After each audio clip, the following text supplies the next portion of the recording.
Hello everyone, welcome back to my YouTube channel. तो अब हम लोगों ने पार्ट 1 और पार्ट 2 डिस्कस कर लिया था कॉन्स्टिट्यूशन का हमारे। अब हम डिस्कस करेंगे पार्ट 3 जो कि हमारे फंडामेंटल राइट्स है, जो कि बहुत इंपॉर्टेंट है।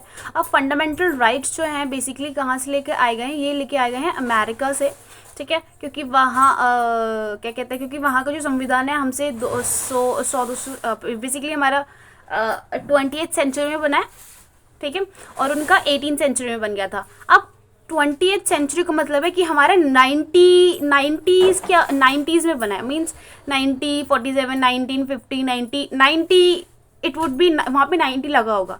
और 18 सेंचुरी का मतलब है कि वहाँ पे 17 होगा, 70 50 70 45। तो एक साल आगे बढ़ के बताते हैं, ठीक है। तो इसका मतलब हमारा और उनके संविधान में 100 150 200 साल का अंतर है।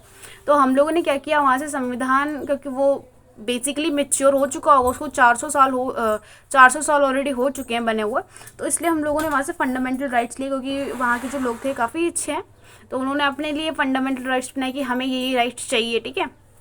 तो हम उन वहाँ से लेके आए और इनको हमने ऐड कब किया, इसको हमने ऐड किया है आई थिंक, ऐड नहीं किया बेसिकली, हाँ, जो आई जस्ट फॉरगॉट, जो हमारी फंडामेंटल डिटेल्स है उनको हमने ऐड किया है 42 संविधान संशोधन के तहत, उसको भी बताएंगे। बट पहले हम उसको देखते हैं, जो हमारी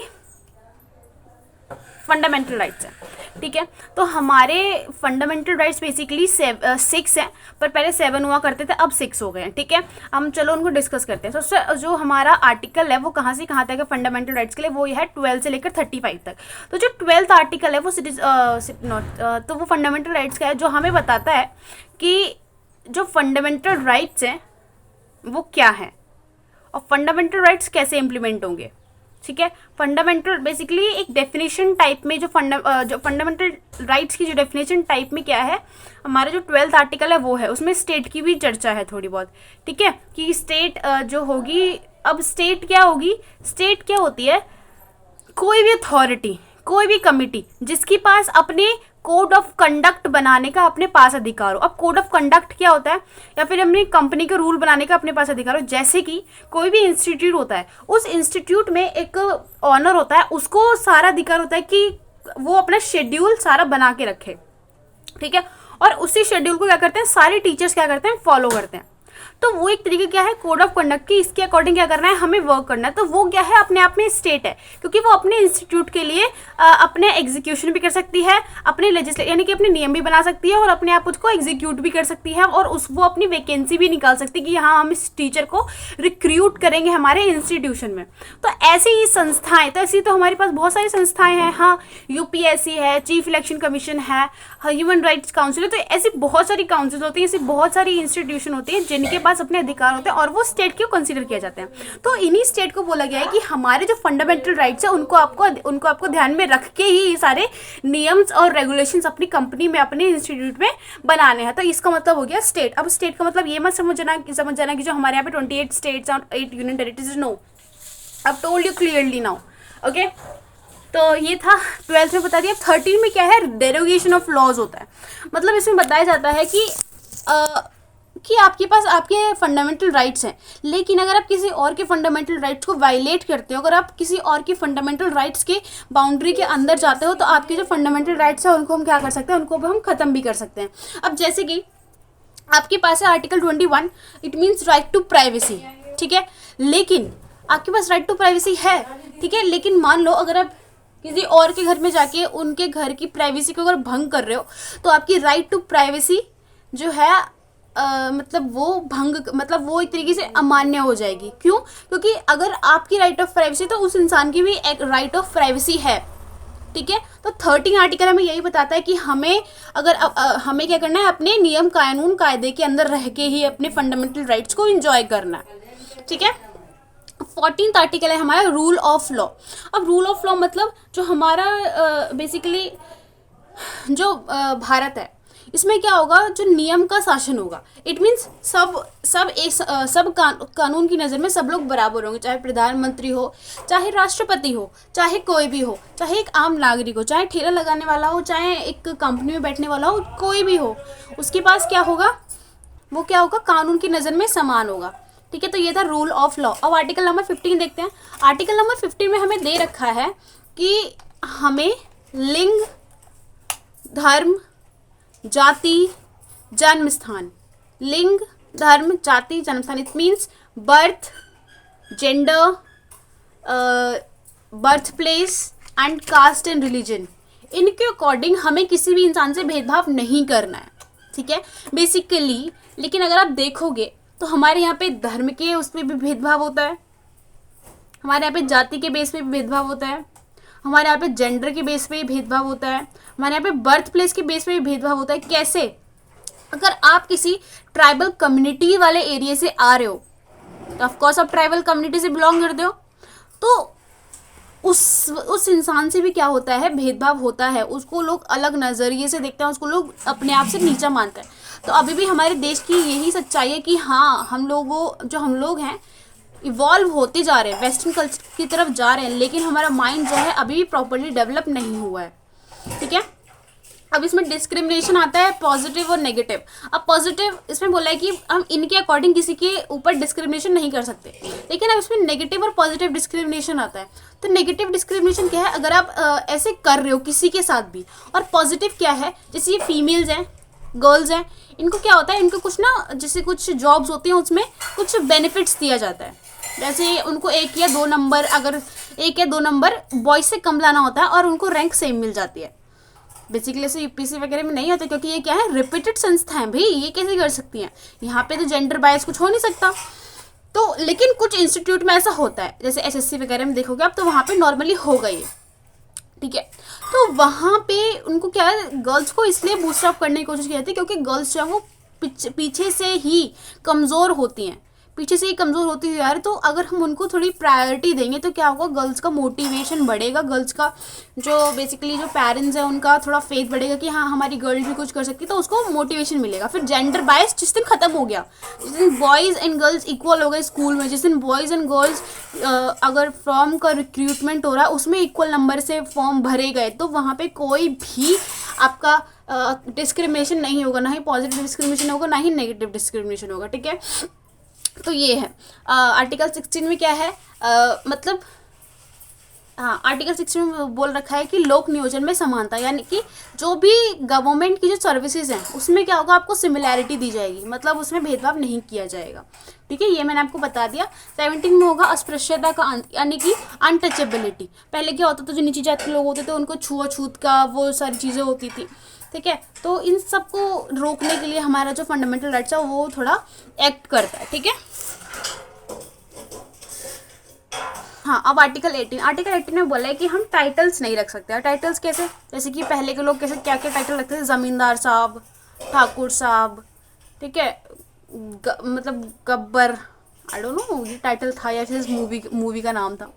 तो ऐसे टाइटल्स हम लोग नहीं रख सकते अब, सिवाय किसके, एजुकेशन के, मिलिट्री के, क्योंकि एजुकेशन में प्रिंसिपल होता है, उपाध्यक्ष होता है, अध्यक्ष होता है ना, और हेडमास्टर वगैरह होते हैं। और मिलिट्री में क्या होता है, जनरल होते हैं, बहुत सारी पोस्ट होते हैं। तो हम ये मतलब इससे जो एजुकेशन वाला सिस्टम है और जो हमारा मिलिट्री का सिस्टम है उसको हमें अलग करना है, ठीक है, उन पर ये एप्लीकेबल नहीं होता। आर्टिकल 19 बहुत इंपॉर्टेंट है, इसमें आपकी क्या है, राइट टू फ्रीडम, कि हमें क्या क्या फ्रीडम मिलती है। अब देखते हैं 19 के 1 में क्या है, हमें स्वतंत्र, हमें मतलब हमें अपने आप को एक्सप्रेस करने की आज़ादी है। अब एक्सप्रेस करने कैसे, जैसे कोई भी नियम कानून हमारी कंट्री में आया और हम उसके खिलाफ है, तो हम शांति से जाके वहाँ पे क्या कर सकते हैं, धरना प्रदर्शन कर सकते हैं, पुतला वगैरह बना सकते हैं, ठीक है, ये सारी चीज़ें हम कर सकते हैं, लेकिन किसी और का अधिकार वायलेट नहीं होना चाहिए, हमें ये ध्यान रखना है। 19 के ए में ये है। 1982 में बोला है कि हम सभा कर सकते हैं, ठीक है, कहीं भी सभा कर सकते हैं, जैसे नॉर्मली भागवत होती है, एक तरीके से ये सभा ही तो है, ठीक है, ये सारी सभा हम कर सकते हैं। और हम उसमें बोला कि हम संगठन बना सकते हैं, कोई भी संगठन बना सकते हैं, लेकिन हाँ, एक चीज़ होनी चाहिए कि वो हमारी देश की अखंडता और हमारी देश की संप्रभुता को हानि ना पहुंचाए, ठीक है। चौथे में बोला है कि हम कहीं भी भ्रमण कर सकते हैं, कहीं पूरे देश में कहीं भी जा सकते हैं, एक्सेप्ट मिलिट्री वाले एरिया में, अगर आप वहाँ पे जाओगे तो आपको धो देंगे अच्छे से वो। 5 में बोला है कि हम लोग कहीं भी बस सकते हैं, मतलब कहीं भी रह सकते हैं। 6 में बोला है संपत्ति का अधिकार, यानी कि हमें हमारा जो हमारी प्रॉपर्टी है हम उसको बेचें ना बेचें, हमारा अधिकार है। लेकिन बेसिकली बात भी हटा दिया गया क्योंकि फिर बाद में पब्लिक कंस्ट्रक्शन में काफ़ी ज़्यादा बाधाएँ आने लगी इस वजह से। आर्टिकल 7 था, तो 19 का 7 था, इसमें बोला गया कि आपको कोई भी व्यवसाय करने का अधिकार है, मतलब कुछ भी कर सकते हो एक्सेप्ट जो हमारे इंडिया में बैन है उनके अलावा, जैसे कि गन का कार, जैसे आपने गन फैक्ट्री डाल ली, मतलब उनके पास लाइसेंस होना चाहिए, then you can do, but you can't do if you don't have any license. Okay, तो ये चीज़ें हैं। नमस्ते। 90 हम 20 देखेंगे। 20 में बोला है, 20 में बोला है तो 20 में बोला है हमें right to protection from convention. अब कन्वे क्या होता है, इसमें हमारे पास 3 चीज़ें होती हैं। जैसे हम मान लो हमें किसी ने मतलब हमारे ऊपर छोटा मोटा कोई केस लग गया और हमें पुलिस पकड़ के ले गई। अब उसके बाद क्या है, हमारे पास 3 चीज़ें होती हैं। एक होती है डबल जेओपार्डी। डबल जेओपार्डी का मतलब अगर हमें जैसे हमने एक ही कोई क्राइम करा है, अब उस क्राइम के हमें 2 सज़ा नहीं मिल सकती, ठीक है। दूसरा क्या है, सेल्फ इंक्रीमेटिंग एविडेंसेस, मतलब अगर हम अपने खिलाफ पुलिस के सामने गवाही दे रहे हैं तो वो अमान्य होगी, ठीक है। सेल्फ इंक्रीमेट हम नहीं कर सकते। तीसरा टाइम, मतलब जिस टाइम के अकॉर्डिंग हमें फांसी, जिस टाइम पे हमने वो जुर्म किया था उसी टाइम के लॉ के अकॉर्डिंग हमें क्या किया जाएगा, उस टाइम के लॉ के अकॉर्डिंग हमें पनिशमेंट दिया जाएगा, ठीक है। तो ये था प्रोटेक्शन फ्रॉम कन्वेंशन, ठीक है। हम आर्टिकल 21 देखते हैं, right to privacy, right to life है, ये तो आपको पता ही होगा। 21 का में जोड़ा गया राइट टू एजुकेशन, ठीक है। Right to privacy right to life में आपका राइट टू प्राइवेसी आ जाएगा, राइट टू इन्फॉर्मेशन आ जाएगा, ठीक है। काफ़ी सारी चीज़ें आ जाती हैं उसके अंदर। जैसे अगर आपकी गाड़ी अगर पॉल्यूशन फैलाती है तो जो पुलिस वाले हैं आपको क्यों रोकते हैं, क्योंकि आपकी गाड़ी पॉल्यूशन फैला रही है तो किसी और दूसरे लोगों को क्या है, इससे खतरा है, उनकी जान को खतरा है। इस वजह से आप अपने ह्यूमन राइट को प्रोटेक्ट कर रहे हो, दूसरे ह्यूमन राइट को क्या कर रहे हो, मतलब हानि पहुंचा रहे हो। तो ये चीज़ है, इस वजह से पुलिस वाले आपको पकड़ते हैं, ठीक है। अब हम आते हैं आर्टिकल 22 पे, राइट प्रिवेंशन फ्रॉम डिटेंशन और अरेस्ट। इसमें क्या होता है, 2 चीज़ें होती है, प्यूनिटिव डिटेंशन और होता है प्रोटेक्शन फ्रॉम अरेस्ट। अब प्यूनिटिव डिटेंशन और प्रोटेक्शन, इसमें क्या डिफरेंस होता है, देखो। प्यूनिटिव डिटेंशन बेसिकली क्या होता है, इसमें ये एक तरीके का रोलर एक्ट है। इसमें ना तो अपील लगेगी, ना ही दलील लगेगी, ना ही वकील आपकी लगाई जाएगी, क्योंकि क्या होता है, कुछ लोग ऐसे होते हैं जो ऐसा भाषण देते हैं जिससे वजह से जो हमारा पूरा देश एक तरीके से जल सकता है, मतलब उथल पुथल हो सकता है। इस वजह से अगर हमको पता लगे कि हाँ वो ऐसे कुछ रैली करने जा रहे हैं, ऐसा कुछ भाषण देने जा रहे हैं, तो उनको क्या करते हैं, पहले से ही उठा के किसी ऐसी जगह पर रख देते हैं। वहाँ पर रख के उनको क्या करते हैं, उनको 3 महीने तक रखा जाता है, फिर उनको सारी चीज़ सुविधाएँ प्रोवाइड की जाती है, लेकिन उनको कम्युनिकेशन की सुविधा नहीं दी जाती, ठीक है। ना ही टीवी होगा आपके पास, ना ही फ़ोन होगा आपके पास, ठीक है। बाकी आपको सारा ध्यान रखा जाएगा। दूसरा प्रोटेक्शन फ्रॉम अरेस्ट, इसमें आपको वकील भी दिया जाएगा, इसमें आपको अपील भी देनी जाएगी, इसमें आपको दलील भी देनी दी जाएगी, ठीक है। तो ये चीज़ है प्रोटेक्शन फ्रॉम अरेस्ट, आप ऐसे कर सकते हो। तो ये हो गया। अब आर्टिकल नंबर 23 इसमें क्या होता है, शोषण के विरुद्ध अधिकार, ठीक है। अगर आपको कोई भी शोषण कर रहा है आप उसके विरुद्ध जा सकते हो। 2 अधिकार है, 23 और 24। 23 में क्या है, अगर आपसे बाल श्रम मजदूरी करवाई गई है तो आप सीधे जाके कंप्लेंट कर सकते हो। 24 में बोला है कि अगर किसी फैक्ट्री में किसी छोटे बच्चे को वर्क कराते जो 14 साल से छोटा है, तो आप क्या कर सकते हो, मतलब उस पर FIR वगैरह कर सकते हो। 25 में बोला राइट ऑफ कॉन्साइंस, मतलब आपको अधिकार है कि आप कोई सा भी धर्म अपना सकते हो। 26 में बोला कि आप कोई भी धार्मिक चीज़ें मतलब कर सकते हो। जैसे कि हम हिंदुओं में क्या होता है, इनमें भागवत होती है, रामायण होती है, ये सारी चीज़ें हम लोग कर सकते हैं। मुस्लिम में बोला है कि आप लोग नमाज़ पढ़ सकते हो, और भी बहुत सारी चीज़ें हैं वो सब कर सकते हो। जैसे बुद्ध में बोला गया, जैनों में बोला गया, पारसियों में बोला गया, ये सारी चीज़ें अपनी अपनी जो रिलीजियस चीज़ें हैं वो क्या कर सकते हैं, उनको कोई बाधा नहीं है, ठीक है। 27 में बोला कि हम इन चीज़ों के ऊपर जो आपके पास मंदिरों में, आपके पास जो मस्जिदों में जो भी पैसा आया है उसके ऊपर हम कोई भी, या फिर आप कोई भी ऑर्गेनाइजेशन कुछ ऑर्गेनाइज करने जा रहे हो उसके ऊपर हम कोई भी टैक्स नहीं लगाएंगे। 28 में बोला गया, और 28, 29 और 30। 28 में बोला गया कि हम लोगों का अधिकार नहीं है इसमें दोबारा अब वैसे लोगों की बात की गई जो हमारे यहाँ पे माइनॉरिटीज़ है, ठीक है। उसमें बोला कि अगर कोई इंसान आपके स्कूल या कॉलेज में आ रहा है और अपने धर्म को फॉलो करते हुए आ रहा है, मतलब अगर आप पंडित जी हो, और आप चुटिया लगा के जा रहे हो, बिंदी मतलब टीका लगा के जा रहे हो, तो आपको कोई भी मनाही नहीं है, ठीक है। आप जाके आराम से बैठ के पढ़ सकते हो। कोई मुस्लिम है तो वो बुरखा पहन के आराम से आके पढ़ सकता है, लेकिन आपको ये बात ध्यान रखना है कि स्कूल का कोई ना कोई कोड ऑफ कंडक्ट होता है, तो आपको उसको भी फॉलो करना है, सबसे ऊपर क्या है, बेसिकली फंडामेंटल राइट्स हैं, लेकिन उस स्कूल को कोड ऑफ कंडक्ट जिसने बनाया है वो भी है उस स्कूल पे, क्योंकि सभी समान है तो वो भी समान होंगे, ठीक है। तो इसके बेस पर लड़ना बिल्कुल लाजमी नहीं है। तो ये था 29 बोला कि अगर आप माइनॉरिटीज़ हो, कल्चरल माइनॉरिटी, अगर आपको अपना अलग इंस्टीट्यूट बनाना है तो आप बना सकते हो, इसमें कोई बड़ा इशू नहीं है, ठीक है। आप अपना इंस्टीट्यूट खोल सकते हो और उसमें अपने धर्म की शिक्षा दे सकते हो, ठीक है। 31 और 32, 31 में क्या था, हमारा राइट टू प्रॉपर्टी था, उसको 300 के काम में ट्रांसफ़र कर दिया गया। 32 में था हमारा बहुत ही इम्पोर्टेंट, जो कि है 32 है हमारा, इसको हम अपने धर्म क्या बोलते हैं, अपने संविधान की आत्मा बोलते हैं।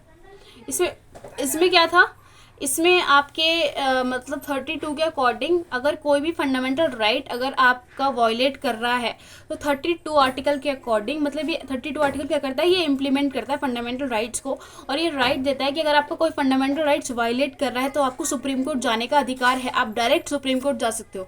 देख रहे हो आप, डिविजनल कोर्ट छोड़ दो, डिस्ट्रिक्ट कोर्ट छोड़ दो, हाई कोर्ट छोड़ दो, डायरेक्ट सुप्रीम कोर्ट जा सकते हो अगर आपका कोई फंडामेंटल राइट वायलेट कर रहा है तो, ठीक है। हाँ, अब 33, 34, 35 इन सब में, इन तीनों चारों में क्या है, इसमें दे रखा है, इसमें जो मिलिट्री और जो पुलिस वाले होते हैं इनके क्या किया, इनके फंडामेंटल राइट्स को सीमित किए गए, उसमें ये दे रखा है, ठीक है। आई होप आपको समझ में आया होगा फंडामेंटल राइट्स। तो फिर मिलते हैं नेक्स्ट वीडियो में, बाय बाय, ध्यान रखिए अपना और अपनों का भी।